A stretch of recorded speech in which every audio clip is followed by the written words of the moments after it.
Bajaj Platina. তো এই বাইকের ইঞ্জিন অয়েল যখন ড্রেন দেওয়া হয় তখন কিন্তু ইঞ্জিন অয়েল বেড়ে যায়। তো আমরা ইঞ্জিন অয়েল ড্রেন দিয়ে দেখব আসলে ইঞ্জিন অয়েল বেড়ে যায় কিনা।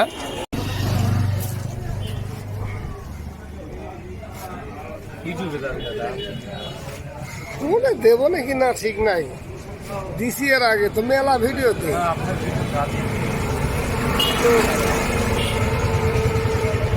আশা অনুরূপ অডিয়েন্স পাওয়া মুশকিল।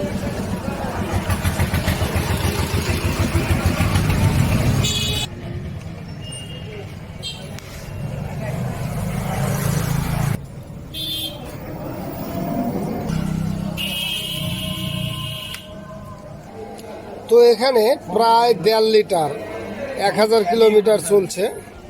তো আমরা যদি কার্বোরেটরের তেল ওভারফ্লো হয় তখন কিন্তু অনেক সময় তেল দেখা যায় যে পাইপ যদি এইভাবে উপর দিয়ে লাগানো থাকে, অর্থাৎ এই টপের থেকে উপরে, এরকম হলে দেখা যায় যে তেলটা ওভারফ্লো লাইন দিয়ে পড়তে পারে না, এই তেল কিন্তু ইঞ্জিনের মধ্যে চলে যায়। তো এরকম হলে আমরা এই পাইপটাকে আবার পুনরায় যে জায়গা দিয়ে নিতে হবে, অর্থাৎ নিচ দিয়ে।